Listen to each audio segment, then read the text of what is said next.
Hey friends, I'm sorry I haven't been on lately. I'm feeling fine.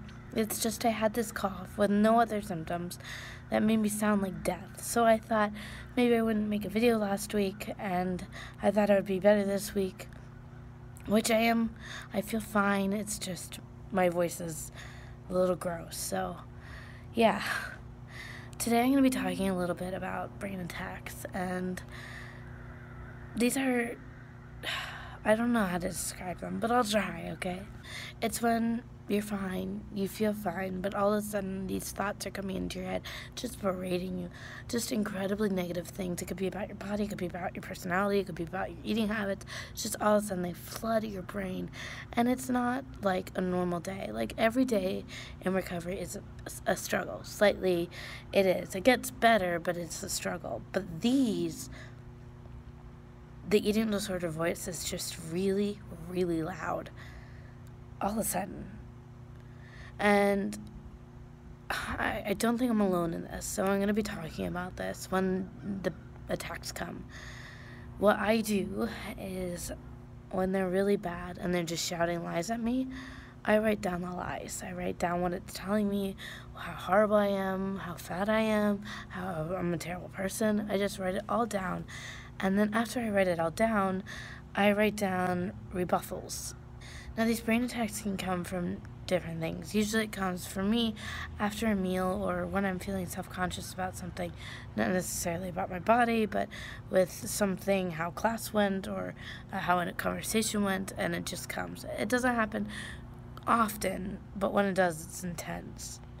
One way that this can happen is if you eat a meal and it is a large meal, but you don't necessarily think that you needed it. I got a comment the other day, well actually I got it this morning, asking me to talk about that feeling, when you feel like you've overeaten and you have the fullness in your stomach. Maybe it's a little feeling of overfullness. How I deal with that is, first of all, I probably needed the food. When you're in recovery, you probably need the food. Even I'm 6 months in, almost. I'm pretty much 6 months in, and I still know I need food because 6 months, I still have a lot of repair work to do. So when that happens, I usually think that I needed it, but sometimes that doesn't work. And how I rationalize it to me is I think, okay, I might have eaten too much. Possibly I might have eaten too much. If I did eat too much, my body will even itself out and maybe make me not as hungry or give me increased energy levels. One of those things not happening unnaturally, not me forcing it to happen, but just letting it take its course. And that comes with a lot of trust in yourself and pushing away the eating disorder. If you're in the beginning of the recovery or you don't have your hunger signals yet, you're just going to have to push through the full feeling, realize that you do need the food no matter how much amount it was, and continue eating what was prescribed or what you feel like you should have. But for me, it was what I feel. But when I chose recovery, it was for me, and I didn't have somebody to keep me accountable in terms of continuing recovery. Like, I had my support system, but it was on me to decide if I was restricting or not. But after that happens, you can have a brain attack, and they're horrible and scary, and they take a lot out of you. So I recommend writing it out.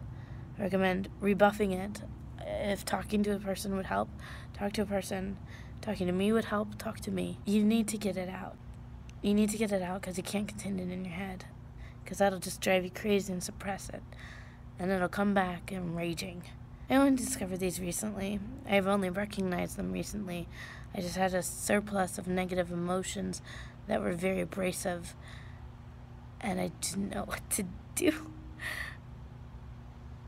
It was incredibly powerful what they were telling me, but dealing with them is important, and I feel like it's very important in this manner to get it out, to write about it, not to just deal with it in your head, because fighting in your head gets really tiresome really quickly.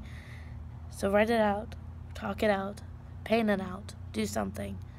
Because you can't internalize this. Because if you internalize it and don't address it, it's going to be you. And these brain attacks are not you.